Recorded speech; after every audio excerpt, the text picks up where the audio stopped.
खात्मा किया है ना, उसको निरस्त कराए।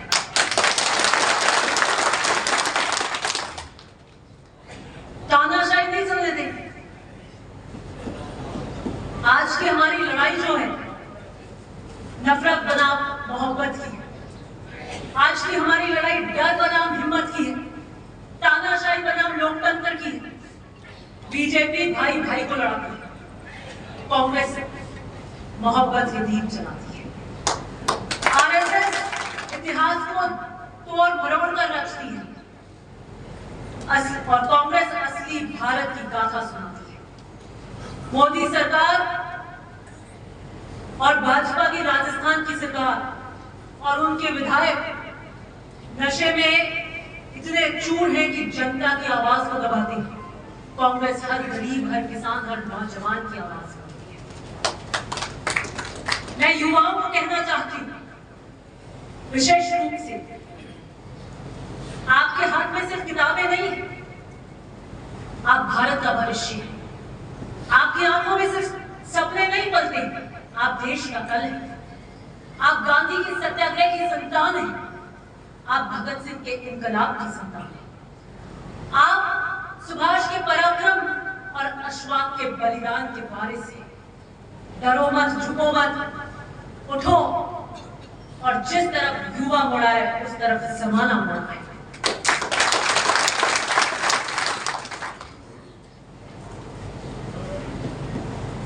दो चार दिन पहले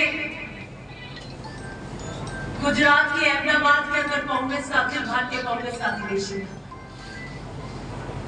और मुझे उस अधिवेशन में आपकी आवाज बनकर गूंजने का मौका मिला।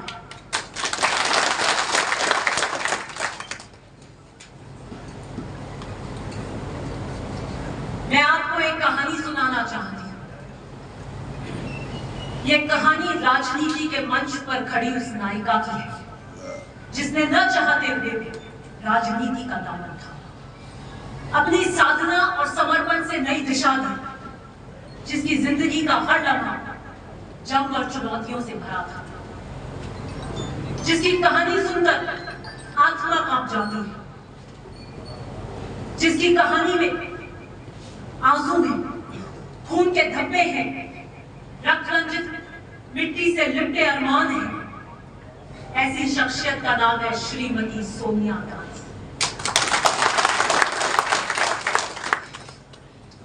आज की लड़ाई जो है उसके पीछे वो खड़ी है, कांग्रेस को एक धागे में पिरोकर। याद कीजिए वो दिन जब उनके पति राजीव गांधी की तस्वीर अखबार में छपी थी, लेकिन तस्वीर में चेहरा नहीं था, एक खून से सना हुआ टुकड़ा था। उनको राजनीति का वो जहरीला खेल उन्होंने देखा, उस जहरीले खेल का उन्हें सामना करना पड़ा जिसमें इंसानों के सीने छलनी कर दिए जाते हैं। लेकिन इतिहास को उनकी खामोशी मंजूर नहीं थी। कांग्रेस पार्टी बिखर रही थी, संगठन कमजोर पड़ रहा था, विरोधी इसे अवसर के रूप में देख रहे थे। तब 1998 में श्रीमती सोनिया गांधी जी ने कांग्रेस अध्यक्षा के रूप में कांग्रेस की बागडोर संभाली। उन्होंने अपने आंसुओं को पत्थर बनाया और रात से उम्मीद का दिया जलाया। 1998 में मैंने स्वर्गीय परशुराम गदेरणा जी की परछाई में खड़े होकर पहली बार उन श्रीमती सोनिया गांधी जी का आंसू देखा। 10वीं की छात्र थी, 15 साल की उम्र थी।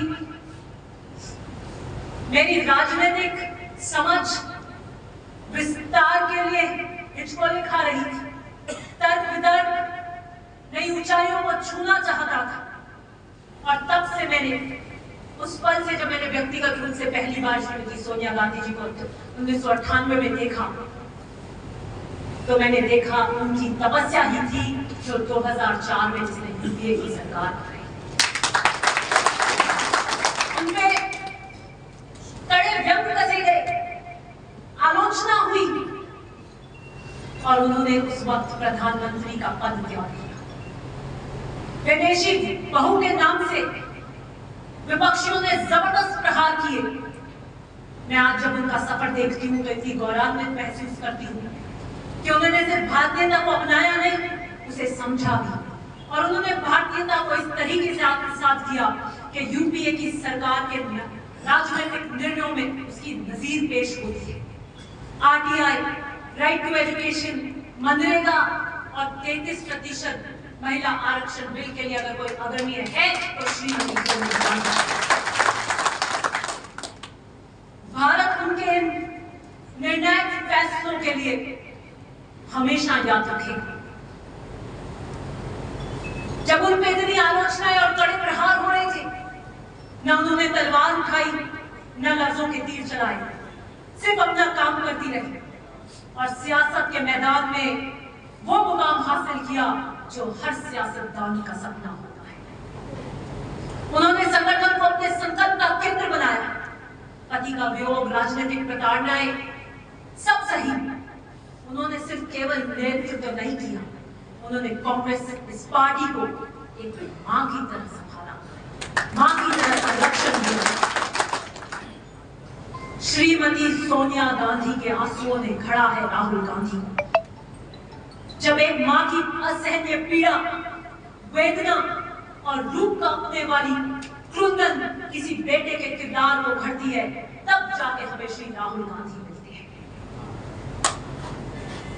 जिस बच्चे ने बचपन में अपनी मां के आंचल को खून में सिने देखा, त्रासदियों के भयावह सुरंग से पल कर आए हैं राहुल गांधी। विशालकाय हिमालय की तरह दृढ़ संकल्पित राहुल गांधी, आसमान की तरह असीम धैर्यवान राहुल गांधी, दर्द को एक मोहक मुस्कान में तब्दील किए हुए हर गरीब किसान नौजवान की मरहम रखने वाले राहुल गांधी। राहुल गांधी सिर्फ एक नेता नहीं है, वह देश के हर दबे कुचले इंसान की आवाज है। राहुल गांधी का जन्म सिर्फ राजनीतिक वैभव में नहीं हुआ है, बल्कि संघर्ष के साए में हुआ है। उनकी जिंदगी का हर एक पन्ना दर्द में लथपथ है, लेकिन माथे पे एक शिकंज नहीं है। वो मुस्कुराते रहते हैं और चलते रहते हैं, ठोकर खाकर। उन्होंने दर्द को अपनी मजबूरी नहीं बनाया, अपना हौसला बनाया। और जब एक सिपाही जख्म खाकर भी मैदान में खड़ा रहता है तो वो योद्धा कहलाता है। राहुल गांधी उसी हौसले का नाम है। उन्होंने संघर्ष का मार्ग अपनाया। जब उनके पर व्यंग के तीखे बाण चलाए गए, वो खड़े रहे। आलोचनाओं के तूफान में वो खड़े रहे। उन्होंने हार नहीं मानी, वो जनता के बीच गए और उनकी व्यथा सुनी। ठोकर खाकर भी आगे बढ़ते रहे। जब समाज बढ़ रहा था, जब सत्य का द्वंद्व था, भ्रम था, जब कांग्रेस के कार्यकर्ता को जगाना था और समय से आलोचना सुनने का नहीं था, तब जब राहुल गांधी को डराया गया, धमकाया गया, प्रहार किए, वो चुप नहीं रहे, वो सड़कों पे उतरे। जब उन्हें संसद से बाहर किया, संसद से निष्कासित किया, वे रुके नहीं, सत्य से डिगे नहीं। वे गांव-गांव, शहर-शहर पैदल चले और देश को जोड़ने का संकल्प बनाया। जब उनके खिलाफ साजिशें हुई, षड्यंत्र रचे गए, झूठ फैलाया गया, वो पीछे नहीं हटे। वो गरीबों के बीच में पहुंचकर उनके आंसुओं को पहुंचने का काम किया। ये वो वक्त है जहां हमें राहुल गांधी के साथ खड़ा होना है और कांग्रेस के हर कार्यकर्ता को खड़ा होना है।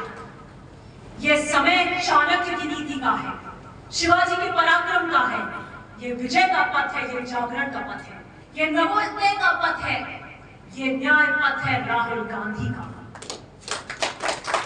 और जब संविधान में प्रहार हो रहे हैं, ये समय मौन का नहीं है, ये समय हताशा का नहीं है, ये समय है गांधी उठाने का। समर शेष है, नहीं पाप का भागी केवल व्याध।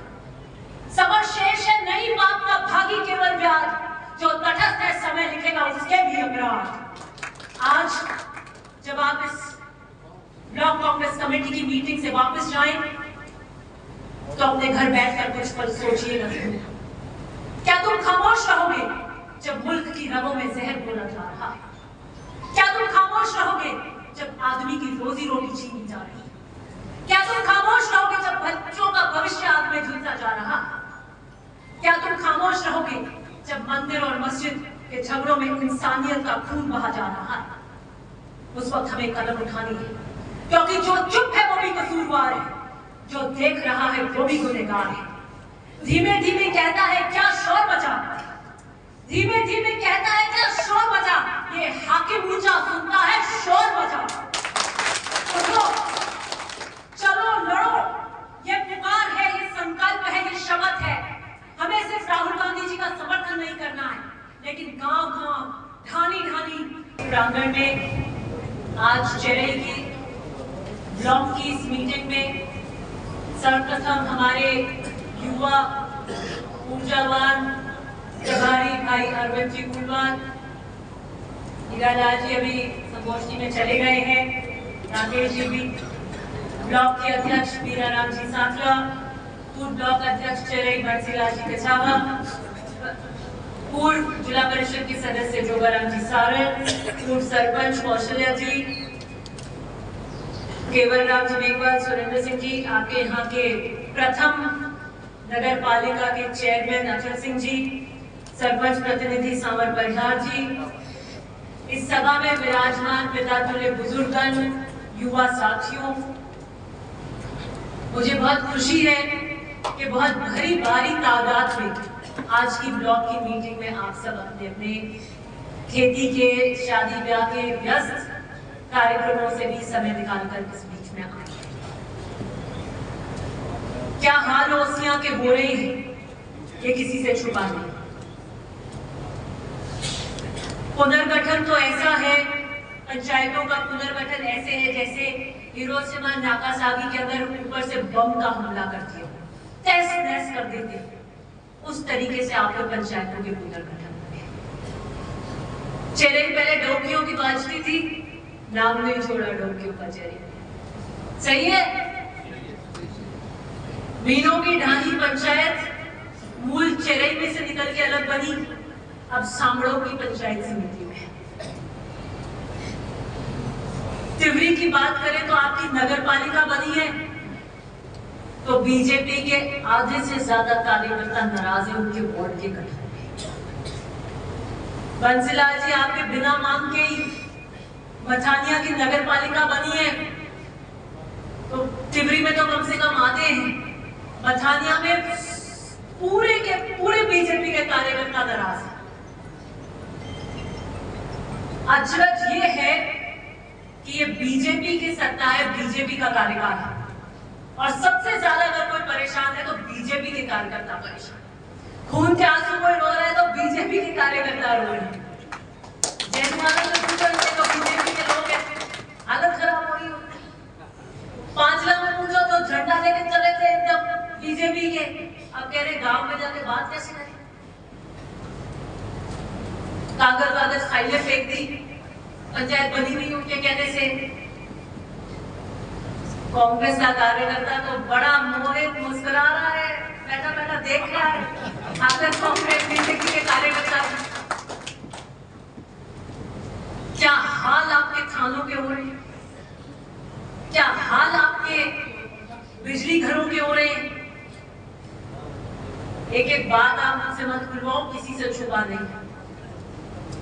मैंने जब 2018 में चुनाव लड़ा था तो कुछ वादे किए थे।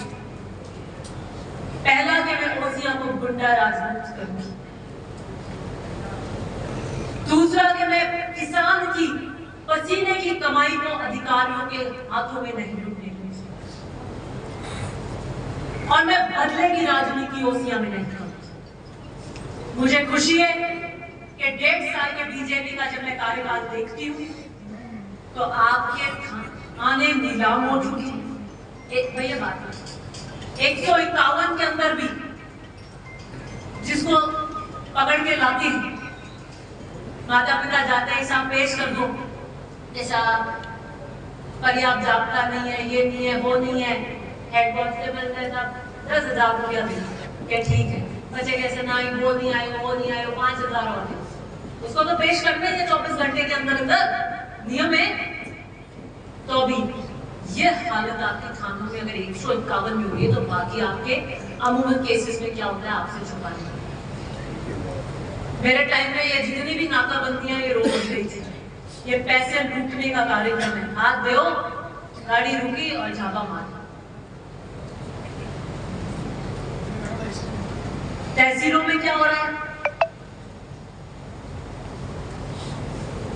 आपके जो नवगठित गांव बनाने की स्कीम है, उसके प्रस्ताव है, उसमें भी पैसे टिकाने आरई को दे रहे, आरवाई पटवारी को दे रहे, अटके करते बीजेपी के कार्यकर्ता है। फिर किस बात का राज? जब वोट देते हैं और सरकार बनती है तो कार्यकर्ता की आंखों में एक आशा होती है, उम्मीद होती है। और जब बीजेपी का कार्यकर्ता बनने जाता है, बीजेपी का राज बनना था तो बीजेपी के कार्यकर्ता में इतना जोश था कि हम वैसा का वैसा ठरका रखेंगे जो दिव्या जी के राज में कांग्रेस के कार्यकर्ता, उसका बिल्कुल उल्टा हुआ है। हम गांव में जा रहे हैं, पंचायतों में, इन सब के अंदर एडो नहीं जानी सारे मेले में मैं कह रहा पूरा दिखा नहीं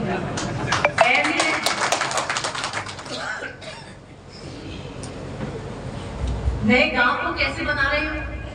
आबादी नहीं है, गोचर नहीं है, सरकारी जमीन नहीं है, गांव में भविष्य के विकास के आगे गाड़ी कैसे चलेगी? सिर्फ और सिर्फ राजनीतिक द्वेष के कारण।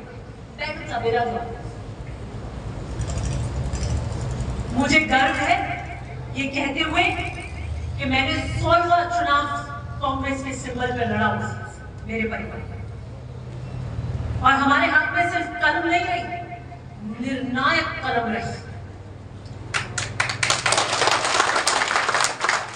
सरकार के हिस्सेदारी की कलम रही, और उस कलम से सिर्फ जिले के ओसिया गोपालगढ़ जिले के नहीं, राजस्थान के निर्णय लिखे गए जो नजीर पेश हुए। लेकिन हमने कभी अपने से सामने विरोधी विचारधारा वालों की या जाति विशेष को ऐसे बिखेरना का काम 16 टाइम चुनाव लड़ाई कभी किसी परिसमन में नहीं किया। यही परिसमन कांग्रेस के राज में भी खुला था। पिछली बार जो पंचायतें नई आई थी कि हमें बनना है और मूल पंचायत को आपत्ति नहीं थी कि हाँ जी साहब ये नई पंचायत इनकी बनना चाहते हैं, ये अलग होना चाहते हैं, हमें आपत्ति नहीं है, वही पंचायत हमने बनाई जहां किसी प्रकार का कोई विद्रोह नहीं था। ऐसा कोई गांव का गठन मैंने नहीं करा जहां पे बीजेपी का कार्यकर्ता कहता हो कि हमारे को द्वेष की भावना से बिखेरा गया। ऐसी किसी पंचायत का गठन हमने नहीं किया या समाप्त नहीं किया जो ये कहता हो कि राजनीतिक द्वेष के साथ किया गया। मैंने और लीला जी ने पंचायतों के पुनर्गठन के नक्शे को एक एक ढानी देखा था। जब आप कोई प्रस्ताव लेकर आए नई पंचायत बनाने का और कौन कौन सी ढानियां सम्मिलित करोगे, जनसंख्या के साथ, अलग अलग रंग के साथ, बाकायदा उसका प्रस्ताव लेकर जब तहसीलदार और पूरा महकमा बैठा तो उसको माइक्रो रूप से मैंने देखा, मैग्नीफाइंग ग्लास कि कहीं किसी के साथ गलत नहीं हो जाए। उसके बाद अगर कोई आपत्ति आई तो उसमें सुधार करवाया। आपको लगता है कि ये सारे नक्शे एमएलए ने देखे? पता ही नहीं। गांव का कोई व्यक्ति बना के ले गया, बाकी सारे बीजेपी वाले रो रहे हैं। उनको ये समझ में नहीं आया मांग किसने करी, कौन करा के लेके।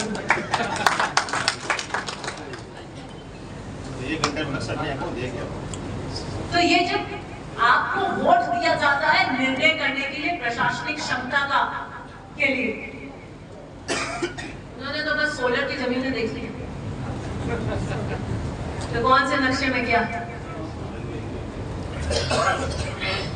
राजनीति सेवा का भाव है, व्यवसाय के लिए नहीं बना है। मुझे खुशी है कि मैं ऐसे परिवार से आती हूं जिसने 70 साल राजनीति में और राजनीतिक पद का दुरुपयोग व्यक्तिगत स्वार्थ के लिए नहीं किया। हमने कोई व्यवसाय नहीं लगाया। चाहे सोल्डरों के प्लांट हो, चाहे हिस्सेदारी डालना हो, चाहे कुछ और करना हो, तो पूरे राजस्थान में कर सकते थे। लेकिन ये सेवा के माध्यम का एक मार्ग है और ये जनता के वोट से बनते हैं और ये जनता को समर्पित है।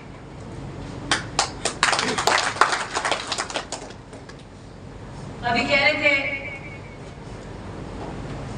बीजेपी के जो एमएलए हैं, हम कहीं जाते हैं तो कहते हैं मैं ओसियां से एमएलए हूं, मैं दिव्या जी को हरा के आया हूं। ये नहीं बता रहे, अपना नाम नहीं बताते, मैं दिव्या जी को हरा के आया हूं। और राजस्थान से बाहर जाते हैं तो लोग पूछते हैं अच्छा आप मदेरना की कॉन्स्टिट्यूंसी से हो क्या?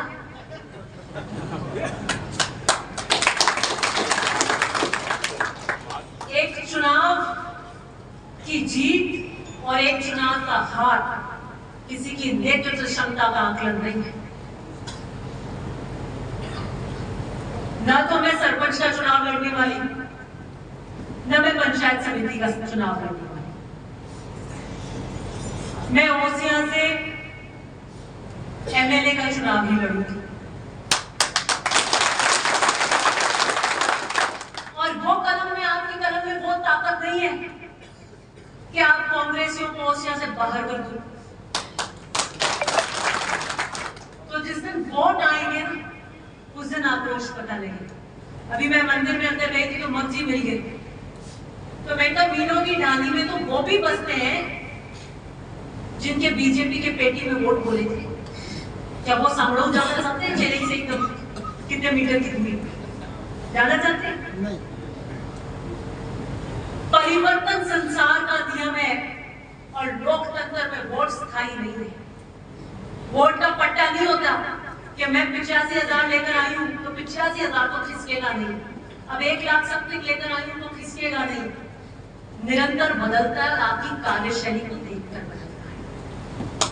मैं जब 85,000 करीब वोट लाई 18 में, तो हमने बदले की राजनीति नहीं की।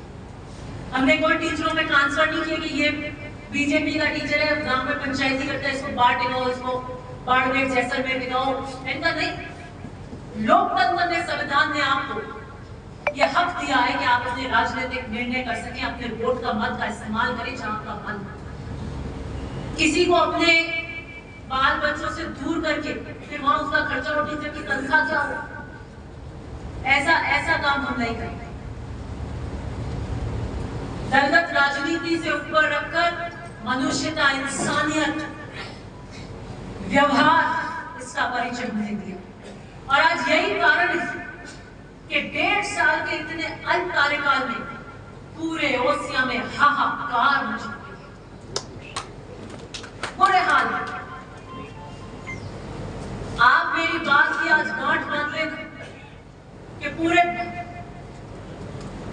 राजस्थान के अंदर जो हाल बीजेपी का है, कांग्रेस निश्चित रूप से सरकार बना रही है और भारी बहुमत हर खेत में पहुंचना है जहां मायूसी छाई हुई है। जय हिंद, जय भारत।